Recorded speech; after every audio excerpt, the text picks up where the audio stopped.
우리가 지난 시간까지 수요 기도회, 또 에스겔 기도회, 그리고 주일 말씀 수요 에스겔 기도회 이 말씀들이 연결이 되어지면서 우리가 성령 하나님에 대한 내용을 계속 함께 나누고 있습니다.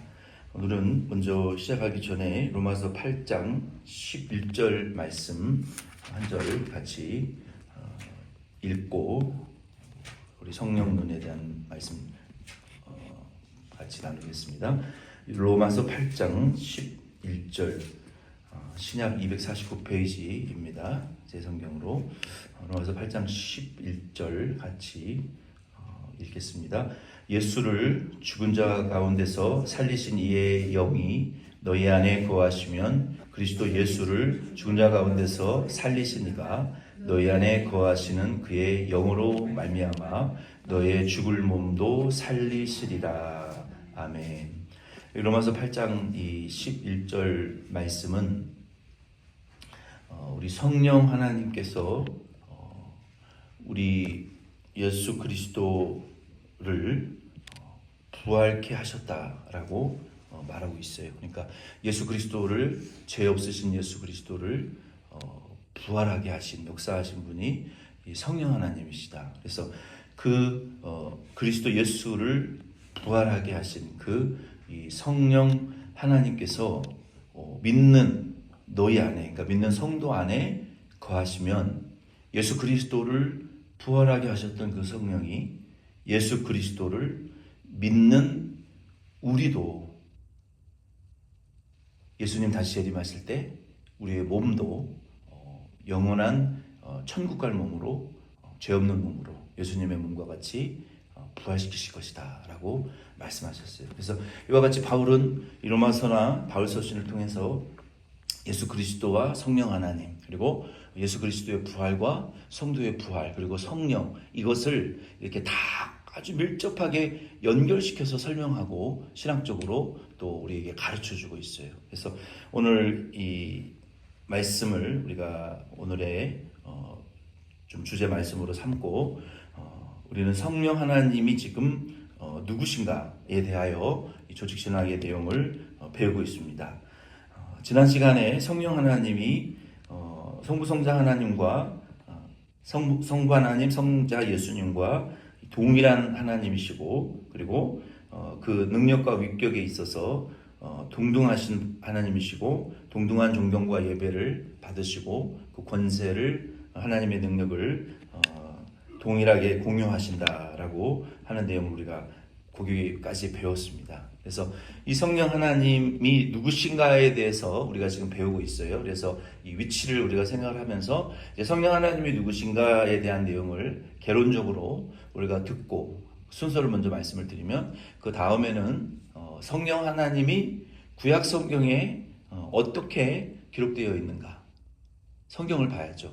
그리고 신약 성경에 어떻게 성령 하나님이 역사하고 계신가. 그래서 성경적인 성령 하나님의 내용과 증거들을, 우리가 성령 하나님이 누구신가에 대한 그 개론적인 내용을 듣고 나면 이 구약과 신약 성경에 나타난 성령 하나님의 역사하심의 모습에 대해서 성경적인 성령 하나님의 정의를 이제 배울 겁니다. 두 번째 내용이 되겠죠. 그리고 세 번째는 조직신학적인 성령 하나님의 특징, 그리고 교리적인 특징을 배우고, 네 번째는 성령 하나님께서 그러면 과연 우리에게 지금 우리가 보혜사 성령 하나님의 7가지의 유익 중에 3가지를 우리가 지난 시간까지, 주일까지 배웠죠. 우리를 실족하지 않게 하시고, 우리에게 예수 그리스도가 기억나게 하시고, 우리에게 유익을 주시는 그 유익에는 또 7가지의 유익 중에 지난주까지 우리가 3번째 유익을 우리가 배웠어요. 그래서 우리를 유익하게 하시는 그 성령 하나님의 그 7가지의 내용과 좀 연결이 되어져서 성령 하나님이 과연 그러면 우리에게 어떤 유익을 주시는 분인가, 우리에게 무슨 일을 하시는가, 성도에게, 그리고 성령 하나님은 더 앞서 나가서 교회에 무슨 일을 하시는가, 교회를 통해서 어떤 일을 하기를 원하시는가, 그리고 성령 하나님은 세상에 어떤 일을 하기를 원하시는가, 그리고 그 네 번째 그 내용까지 이렇게 끝내지게 되면 성령 하나님께서 우리를 주시는, 성도에게 주시는 그 유익의 구체적인 내용들을 우리는 이제 양육반에서 지원을 받아서 그 내용들을 이제 주중에 좀 공부할 수 있는 그런 시간들을 만들어내려고 합니다. 그래서 그런 크게 4가지의 방향을 가지고 이 성령론 신학에 대하여 우리가 계속 몇 달간 혹은 1년간 나누게 될 거예요. 그래서 우리는 이제 첫 번째 그 4가지의 내용 중에 성령 하나님이 누구신가에 대한 내용, 이 내용 중에 지난주에 한 그 섹션을 맞췄어요. 성령 하나님은 성부 성자 하나님과 동일하시고, 그리고 모든 능력과 권세에서 같은 능력을 가지시고 경배와 예배의 대상이시다라고 하는 내용을 배웠습니다. 그 2번째 섹션으로 그러면 성령 하나님은 비인격적인 어떤 힘이나 또 성부로부터 나온 권능이 아니다라는 내용이에요. 그러니까 이 내용은 만약에 성령 하나님께서 인격체가 아니시고, 그러니까 성부 하나님과 같은 인격체가 아니시고 성자 예수님과 같은 인격체가 아니시고 그냥 뭐 드래곤볼이나 뭐 요즘 말하는 이렇게 그 사람에게서 나오는 뭐 기, 뭐 도 이런 거 있잖아요. 사람에게서 이렇게 무슨 특수 카메라로 보면은 이렇게 오로라가 나온대요. 오로라. 어떤 사람에게는 이 파란색도 나오고 어떤 사람에게는 이게 빨간색도 나오고 뭐 그런 뭐 에너지, 그리고 또 우리가 이 화상 카메라로 사람을 촬영을 하면은 몸에서 막 열이 막 이렇게 나오잖아요. 그런 어떤 열기, 뭐 에너기야, 무슨 뭐 파워, 어떤 그런 그 어떤 권능, 무슨 오로라, 어떤 발열, 그런 것이 아니라는 거예요. 그러니까 이것이 굉장히 중요한 내용이에요. 성령 하나님은 성자 예수님과 같은 독립된 인격체이시고 성부 하나님과 같은 인격체이시다. 만약에 성령 하나님께서 성령 하나님이 성자 예수님이나 성부 하나님으로부터 나오는 무슨 에너지다. 그러면 예를 들면 태양이 있잖아요, 그렇죠? 태양이 있어요. 근데 그 태양에서 이게 뭐 여러 가지 그 광선이 나오죠. 좋은 광선도 나오고 나쁜 광선도 나오잖아요. 그렇죠? 그리고 거기서 24시간 365일 계속 그 자체 열폭발을 해가지고 그 열도 내보내고 빛도 내보내고 보이지 않는 여러 가지 그 전자파들이라든가 광선들을 이렇게 내보내잖아요. 근데 만약에 성령 하나님이 그 태양으로부터 나오는 그냥 무슨 빛이다, 열이고 광선들이다, 이렇게 말하는 것은 잘못된 표현이라는 거예요. 잘못된 신학적인 표현이라는 거예요. 그리고 실제적으로 제가 지난 시간에 많은 시간을 설명을 했던 이 동방신학자들이 그렇게 많이 가르쳤어요. 그래서 하나님은 태양이고 뭐 거기서 빛은 예수님이고 거기서 나오는 열은 성령님이다. 근데 그렇게 되면 무슨 문제가 생길까요? 성령 하나님은 인격체가 아니라는 거예요. 성자 예수님도 인격체가 아니고 하나님이 아니라 그냥 하나님, 성부 하나님만 한 하나님이시고 성자와 성령은 그냥 거기보다 열등한, 그러니까 우리가 첫 번째 원칙은 뭐라고 배웠어요? 성부, 성자, 성령 하나님은 그 위격과 능력과 권세에 있어서 동일한 분리된 독립된 인격체이시지만 oneness, three persons, 위격이 다르시지만 oneness, 하나이신 하나님이시라는 거예요. 신비로운 것이죠. 근데 만약에 태양에서 나오는 열과 빛과 같은 분이 성령이고 예수님이다 그러면 성령님과 예수님은 하나님이 아니에요. 인격체가 아니에요. 그냥 천사도 아니고 그냥 태양에서 나오는 열 정도 좀 떨어지는 하나님도 아니고 하나님의 어떤 부수물이나 열등한 어떤 그런 뭐 존재로밖에 우리가 인식하지 못하는 거예요. 그래서 중요한 것은 성령 하나님은 인격적이신 분이시다, 인격체이시다라는 것을 우리가 분명히 이 기준을 잊지 말아야 돼요. 그래서 one God, three persons라고 말할 수 있어요. 한 분 하나님이시지만 person, 성부, 성자, 성령, 이 독립된 인격체들이 있고, 그러나 그분은 한 분 하나님이시다. 제가 이제 좀 시간이 지나면은 이제 신학적인 내용들이 이제 나올 때 그때 이 삼위일체 하나님에 대한 내용을 신학적인 내용을 성령 하나님에 대한 그 네 개라고 그랬죠. 이 개론적인 내용, 그리고 성경적인 내용, 교리적인 내용, 신학적인 내용.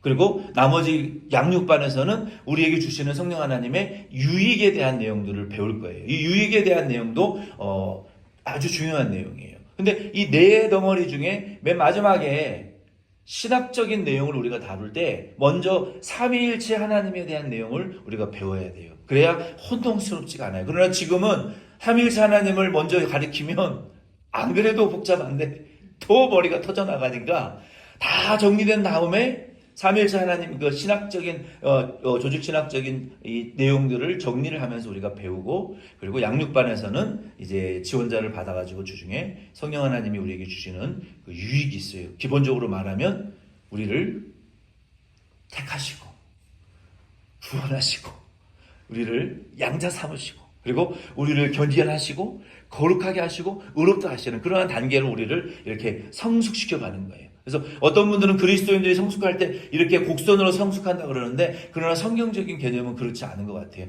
우리가 어느 정도 이렇게 성숙을 이루다 보면은 멈춰요.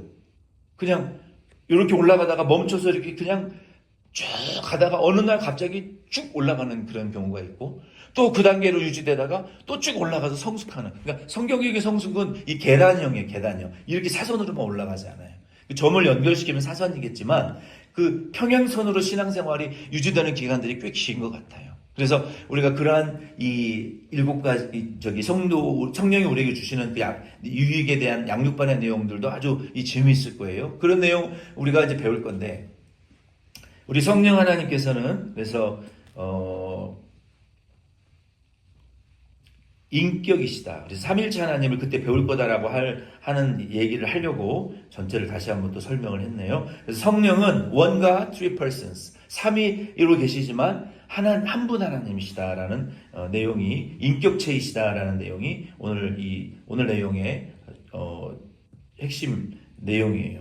이 성령 하나님은 능력이기는 해요. 능력. 어떤 사도행전 1장 8절 말씀에 보면은 성령 하나님의 모습이 강하고 급한 바람처럼 능력으로 임하셨잖아요. 그리고 각 사람의 머리 위에 불의 혀와 같이, 그러니까 그 우리 사람의 혀가 아니라 막 그 불이, 이 장작불을 우리가 보면은 막 불이 이렇게 막 널름널름 하잖아요. 막 이렇게 돼가지고 그 오순절 모인 그 마가다락방 거기 위에 그 공간에 성령 하나님이 충만히 임재하셔서 이 불이 활활 타오르는 것처럼 그 각 사람의 머리 위에서 불의 혀와 같은 모양들이 막 타오르다가 그 사람들 속에, 개인의 각자의 심령 속에 오순절 그 구약에 약속하셨던 성령이 이제는 영원히 너희와 떠나지 아니하시고 그 이름을 예수 임마누엘 번역한즉 하나님이 우리와 영원히 함께 계신다. 그러니까 성령 하나님을 통해서 우리를 떠나지 아니하시고 믿는 모든 사람에게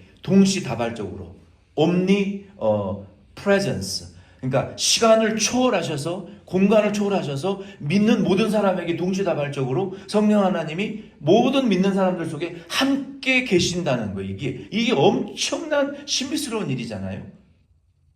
그때 그 약속이 하나님이 구약 선지자를 통해서 예언하셨던 그 성령이 임마누엘, 예수님이 이름이 번역한즉 임마누엘, 우리와 함께 하시는 하나님, 떠나지 않고 영원히 계시는 하나님이 그때 성취된 거예요. 푸뉴마, 오순절 성령 하나님이 그렇게 역사하셔서 능력으로 역사하시는 모습이 있기는 해요. 그래서 그러나 능력이라고만 할 수는 없어요. 능력으로 역사하시는 모습이 있지만 인격체시라는 거예요. 그리고 하나님은 지혜의 신이요, 또 모략의 신이요, 지혜의 모습으로 성령 하나님은 많이 묘사가 되어 있어요. 그러니까 하나님의 백성들을 구약에는 특정 하나님의 백성들에게만 하나님이 지혜를 주셨어요.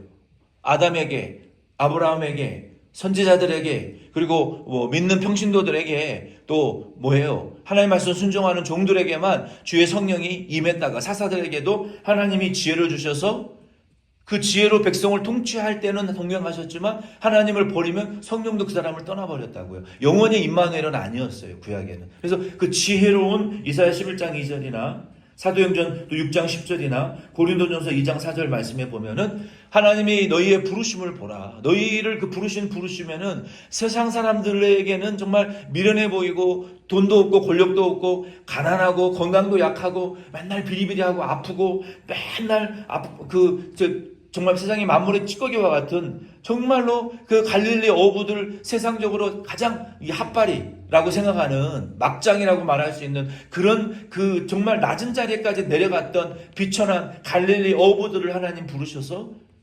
세상에 미련한 것들을 들어 지혜로운 자들의 지혜를 깨뜨리시고 가난한 자들을 들어서 세상에 부유하다 하는 자들을 깨뜨리시고 하나님의 그 지혜로 성령이 많이 사용되어졌고 지혜의 어떤 지혜와 어떤 철학적인 그러한 모습으로만 성령 하나님은